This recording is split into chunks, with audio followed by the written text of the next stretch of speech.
Welcome to Ag PhD. I'm Darren Hefty. And I'm Brian Hefty. Thanks a lot for joining us today. Today in the show, we're going to talk about something that we mentioned quite often here, but we're really going to get into detail with it today. It's the 3-Pre herbicide program for soybeans. Well, one other thing we're going to talk about is in-furrow fertilizer for soybeans and for corn. There are some different considerations depending on which crop you're going to be using. We'll talk about what could work and help improve your yields. Later in our show today, we've got an iron talk and a weed of the week. But first, here's this week's Farm Basics. These days, it can be hard to make the math work in your soybean fields. With the LibertyLink system with Liberty herbicide, it gets easier. A 2+ bushel per acre advantage over Asgrow Roundup Ready to Extend soybeans means at least $18 more an acre for you. Plus, lower system input costs and more complete weed control all adds up to at least $33 more an acre for your farm. That's smart math.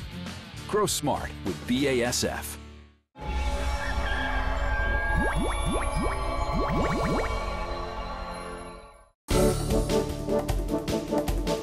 During our Farm Basics time today, we're going to talk about seed treatments.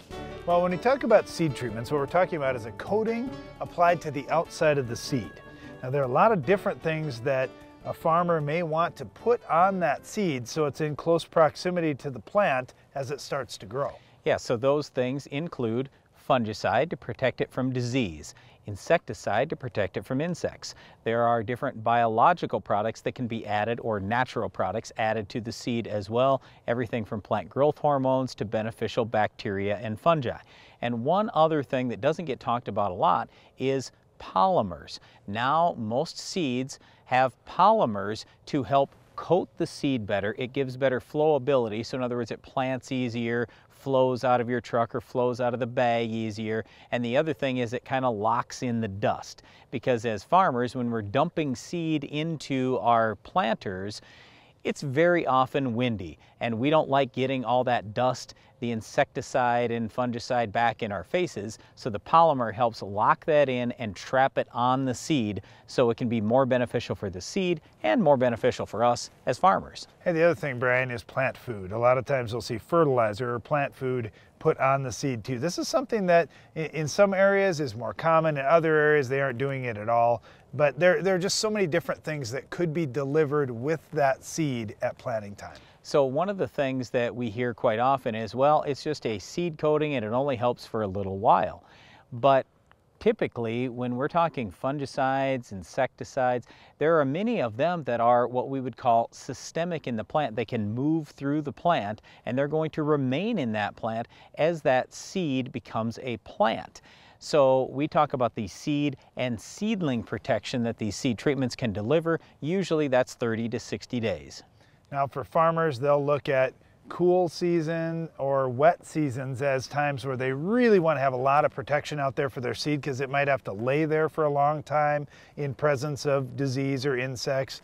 But even in warm and dry areas, farmers are seeing some yield improvement and more plants that emerge evenly throughout the field when they put a seed treatment on. Seed prices have tripled in about the last 20 years, and so because the seed prices have gone up so dramatically, farmers really want to have the best protection they can possibly get. That's why they use seed treatments. One other thing that farmers will agree on is weed control is very important for them on their farms. We'll show you how to stop this tough weed later in the show. In 1949, Morton Buildings constructed our first machine storage building to establish our bond with the farming community. Since then, our relationship has grown, and so have our product offerings. From the smallest specialized operation to the largest agricultural enterprise, we understand the needs of your business and continue to evolve to meet industry demands. Plus, when you build a Morton building, you're backed by the strongest warranty in the business. To learn more about the Morton Advantage, visit mortonbuildings.com. Why do I farm? It's just something I've always wanted to do, something I've known since I was my daughter's age. I think about what kind of farm I'm going to hand over to her, about how I can make it more successful, more sustainable. I talk to other farmers, with agronomists and advisors to help me make better decisions, to figure out what's working for them and how to make it work even better for my farm. Because when you farm, you have a responsibility to keep it growing. To look at a freshly planted field, a newborn calf, even your bottom line. Then ask yourself, how do I help this grow? How can I make it even more productive? I ask myself these questions every day, because no matter what I'm doing, I'm still a farmer.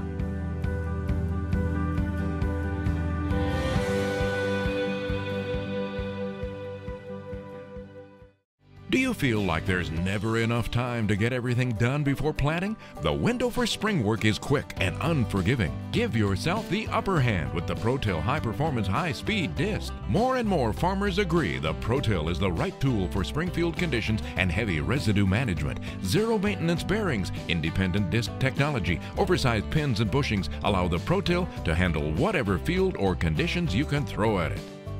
Degelman High Performance Equipment. Avoid dry run failures with the new Hi-Pro Force Field Pump. Providing the ultimate protection, this wet seal pump will save you on costly in-season downtime to keep your sprayer running. Now all you have to worry about is the weather. Hi-Pro, helping you spray better. Today in the show, we're going to talk about our 3 pre-herbicide program for soybeans.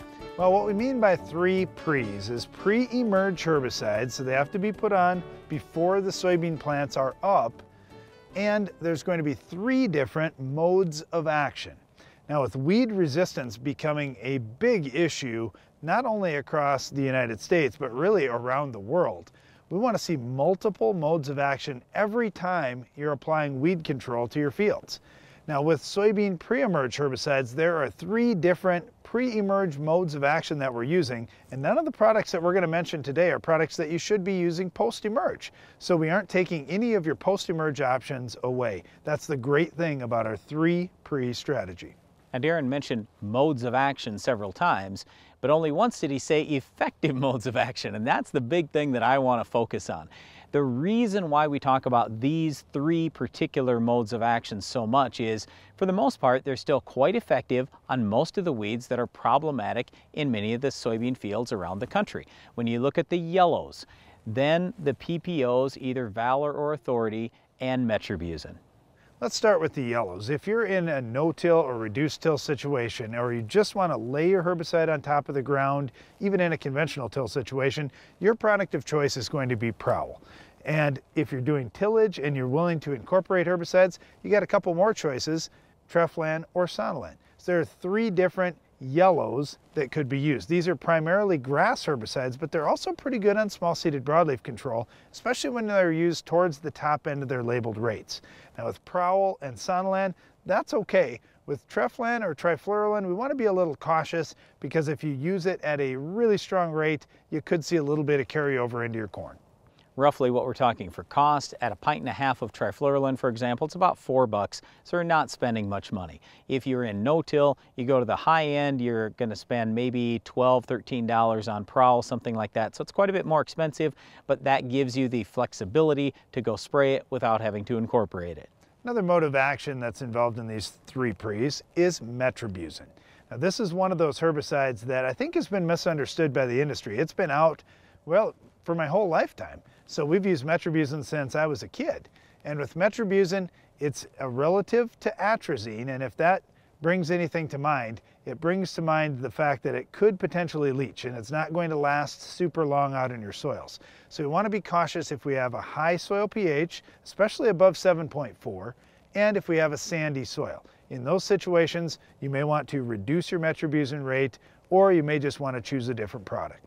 Well, the price of Metribuzin is definitely going up in 2019. It's still pretty inexpensive. For 1/3 of a pound that we would commonly use on our farm, we're going to spend maybe $5.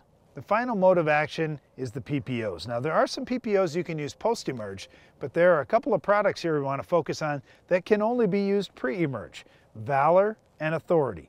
Both of these products can be purchased in combination products where they're one of the components, and with Valor you could buy that separately, so you could just have straight Valor and mix your own 3 pre's, but there's a lot of different choices here. The reason that we focus on these 2 PPOs is that they have the best, longest lasting control of some of the small seeded broadleaves. There's another PPO, Sharpen. It's a very nice burn down product, but unfortunately in soybeans you can only use 1 ounce as a maximum use rate in most situations, and at 1 ounce, well, it just doesn't last long enough. The other thing with the PPOs is you can only use 1 of these PPOs pre-emerge. You can't use 2 of them. So you can't say, well, I'm going to do Valor and Authority. I'm going to do Valor and Sharpen.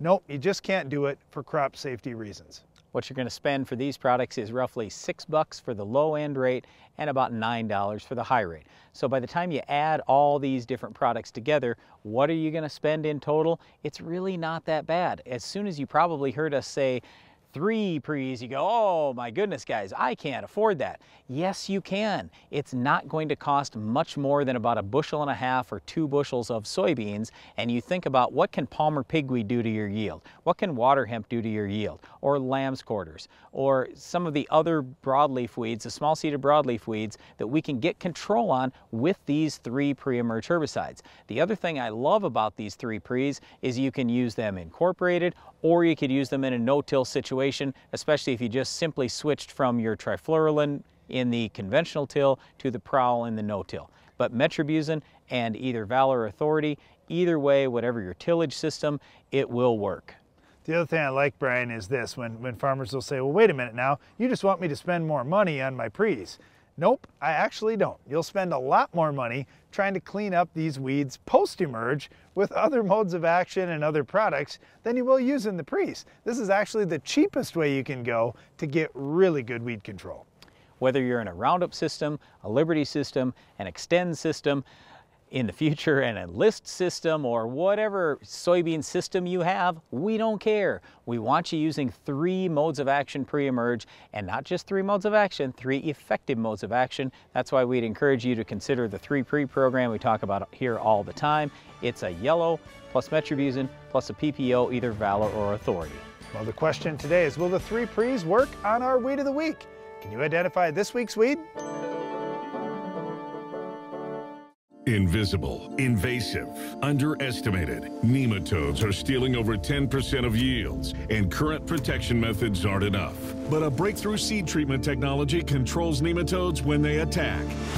Now offering NemaStrike technology. It provides broad spectrum control from the start and stays in the root zone as plants grow. Take back your bushels with NemaStrike technology. Strike where nematodes attack. If you're looking to expand your farm's grain handling, you want everything to be fast and efficient. The Quick Belt from Norwood Sales is your all-around grain handling solution. Our conveyor-based system uses an 18-inch belt and a 10-inch tube, which minimizes seed damage while moving more than 10,000 bushels an hour. That's fast enough to fill a semi in 6 minutes. Plus, our hood is designed to gently direct the flow of grain straight down, keeping your crop in condition. Keep your grain and your farm moving with the Quick Belt from Norwood Sales. There are a lot of steps to having a perfect season. Don't let your fertilizer plan be the step that trips you up. No matter when you apply fertilizer, no matter how, AgroLiquid has the experts and the products that'll help you move closer to your target and hit the bullseye.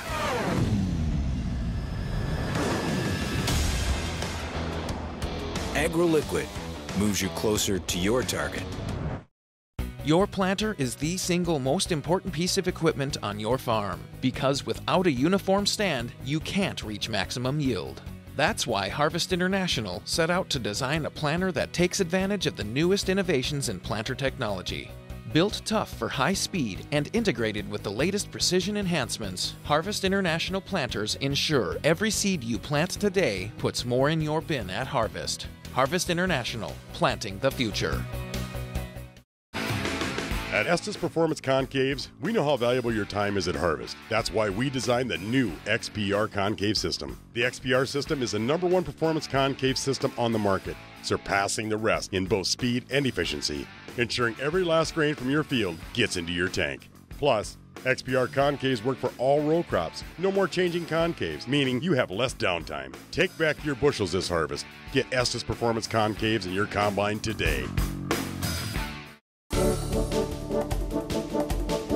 There are a lot of ways to deliver fertilizer to corn and soybeans. Today we're going to focus on one of those methods, in-furrow applications. When we start thinking about in-furrow applications of fertilizer, well, first of all, there's a big difference between corn and soybeans. Soybeans, as we all know, are much more sensitive to fertilizer, so you have to be really careful. Now, one thing in either soybeans or corn that you can do to safeten the product is, number one, use water with it, basically diluting the solution, and number two, use a low salt product. All right, well, let's start in corn, and we can think about N, P, and K. We can also think about secondary and micronutrients with in-furrow applications. So over the years, a lot of people have been using 10-30-4-0, for example, and it's a fine product. The problem with it is it's kind of a high salt product. So where we get most concerned about salt is when we have drier conditions and lighter soil. So in a dry year, in your light ground, you may see some response from your plant where the plant could actually buggy whip. I've seen it before where guys have lost 50 bushels on yield. That's why I get really worried about those high salt products. So if you're going to use a high salt product, you've got to keep the use rate really low, even in corn. Like for 10-30-4-0 in a 30-inch row, we're usually talking about 3 gallons. That's our absolute max. That's roughly 5 pounds of salt per acre. But again, that's the absolute max. Okay, if you've got sandy soil and dry conditions, I'm going to use even less. Now, when we turn over to soybeans, okay, it's kind of the same thing, only the soybean can't tolerate a whole lot at all. So I might be talking a quart of 10-30-4-0, maybe a half gallon, something like that. It's very, very little. The number one thing that I want to stress to you is this. We love using some in-furrow fertilizer. So we'll talk about a bunch more things yet today.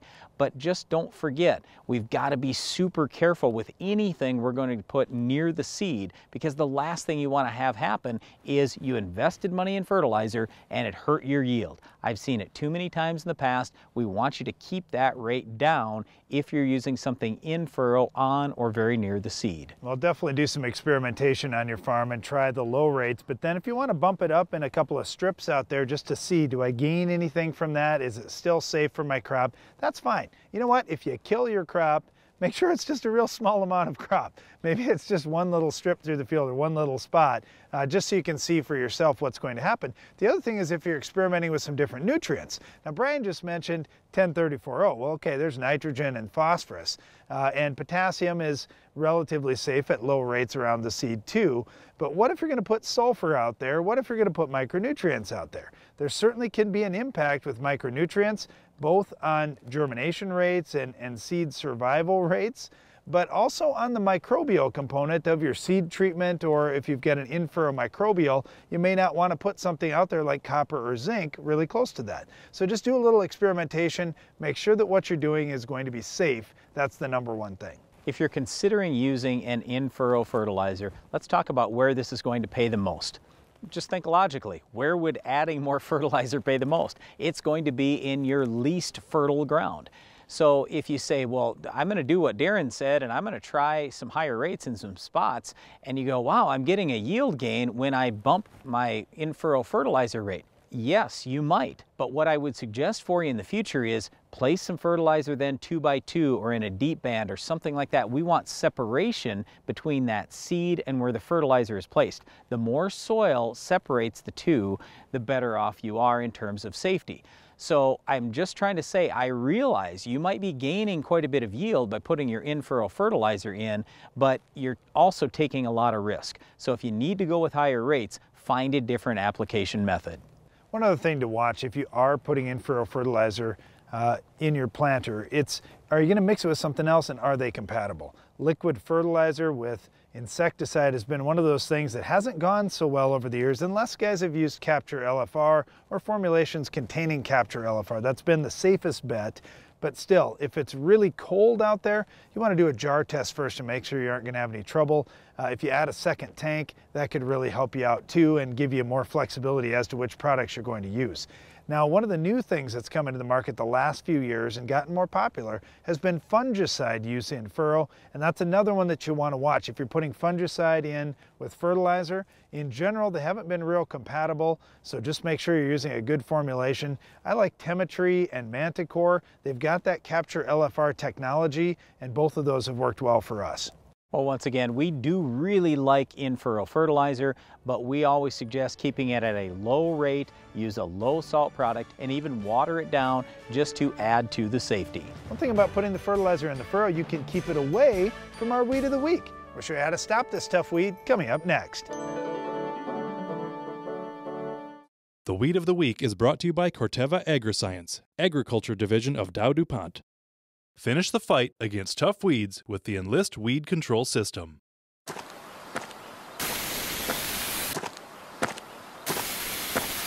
Weeds are tough, but we're tougher. With unrivaled weed control, reduced drift, and near zero volatility. So, who's tough now?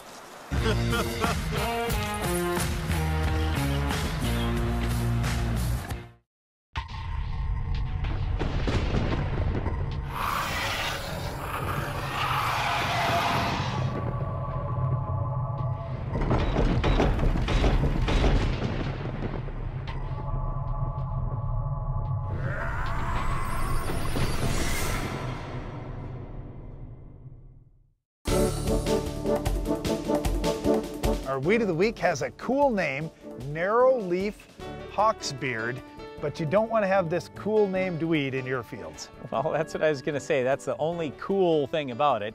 This can be a tough weed. It is difficult to control because it can emerge at many different times of the year. We've seen it as a winter annual, also as a summer annual. It's been showing up predominantly out west and up north. So like in Montana, this is one of the bigger problems that we're finding in a lot of the small grain fields. Well, when you look at weed identification, it kind of looks like a dandelion, and sometimes people say, well, I got this kind of little different looking dandelion out there and I can't get it under control.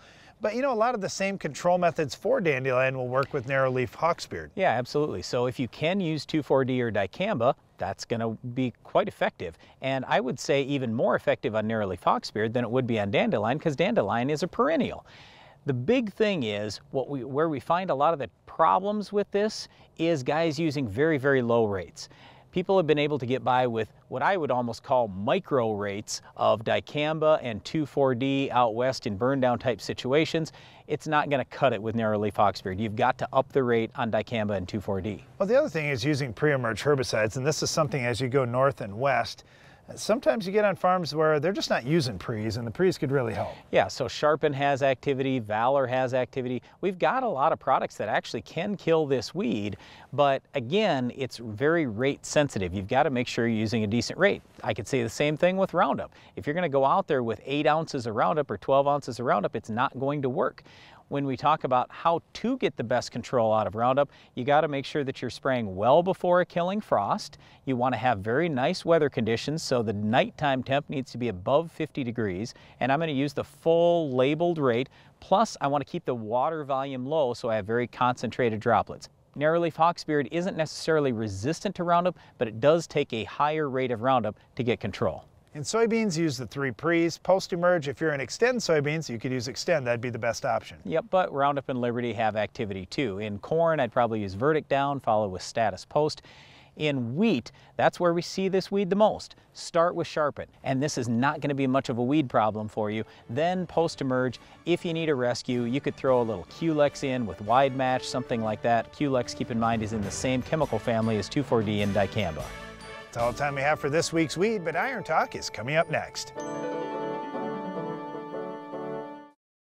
Your planter is the single most important piece of equipment on your farm, because without a uniform stand, you can't reach maximum yield. That's why Harvest International set out to design a planter that takes advantage of the newest innovations in planter technology.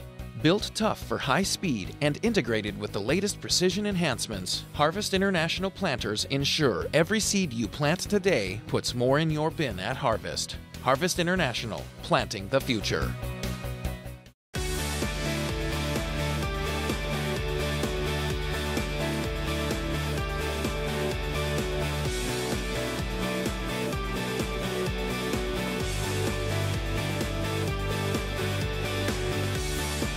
Tough, precise, efficient. Strip tillage with the Soil Warrior brings the future to your farm. Learn more at soilwarrior.com/AgPhD. In 1949, Morton Buildings constructed our first machine storage building to establish our bond with the farming community. Since then, our relationship has grown, and so have our product offerings. From the smallest specialized operation to the largest agricultural enterprise, we understand the needs of your business and continue to evolve to meet industry demands. Plus, when you build a Morton building, you're backed by the strongest warranty in the business. To learn more about the Morton Advantage, visit mortonbuildings.com. Do you feel like there's never enough time to get everything done before planting? The window for spring work is quick and unforgiving. Give yourself the upper hand with the ProTill High Performance High Speed Disc. More and more farmers agree the ProTill is the right tool for springfield conditions and heavy residue management. Zero maintenance bearings, independent disc technology, oversized pins and bushings allow the ProTill to handle whatever field or conditions you can throw at it. Degelman High Performance Equipment. There are a lot of steps to having a perfect season. Don't let your fertilizer plan be the step that trips you up. No matter when you apply fertilizer, no matter how, AgroLiquid has the experts and the products that'll help you move closer to your target and hit the bullseye.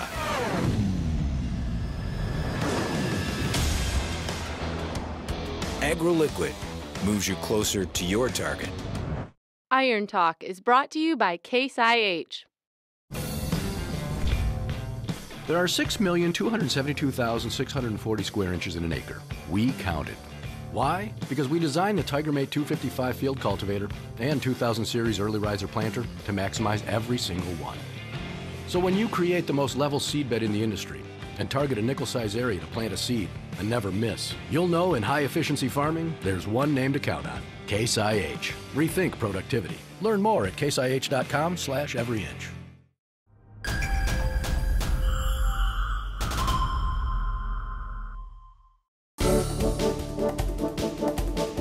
Split applying nitrogen is a popular topic once again this spring. However, intended fall nitrogen applications did not happen in many cases, which adds another twist. We'll talk through your best options as the topic of today's Iron Talk. First, broadcast and field tillage work can certainly be done in the spring with good soil conditions. We prefer to use liquid 28% with our pre-emerge herbicide. Saves a trip doing two jobs at once. The downside is you can't do variable rate that way. To complete the program, though, you can add more N in a variable or static rate application either early or later on in the season. Corn is estimated to use 80% of its nitrogen needs after V6, so applying a good portion of your season's nitrogen mid-season makes a lot of sense. Now, if you're looking for a nitrogen application tool, here are some things to look for. First, how will that N be applied? Y drops are a good system in areas that get timely and plentiful moisture and have humidity. However, if things turn dry, nitrogen can still be lost. For that reason, you may consider using a coulter to get the nitrogen safely in the soil where your roots can find it. We like Hagee's nitrogen toolbar on our self-propelled sprayer, but pull-type units are growing in popularity too. Now, the big key is to look for a short hitch pin to axle length, like with Demco's newest liquid applicators, to follow the tractor well through the contours of your field and reduce crop damage. Plus, find a toolbar that can lift up quickly and easily to protect your crop when you turn. Next, depth control is important, so make sure that your equipment has an even center of gravity to ensure an even down pressure as the liquid applicator's tank empties. Hydraulic down pressure helps keep coulters at precise depths as well. Talk to your agronomist for more details about the proper timing of nitrogen application and the equipment necessary to get the job done right. That's all for today's Iron Talk, and now back to the show. That's all the time we have for our show today. If you're looking for more agronomic information, we'd encourage you to check out the Ag PhD radio show. You'll find us on SiriusXM channel 147 at 2 p.m. Central each weekday. And don't miss the next Ag PhD TV show. We'll have another Weed of the Week, Farm Basics, Iron Talk, and a whole lot more. I'm Darren Hefty. And I'm Brian Hefty. Thanks for watching Ag PhD.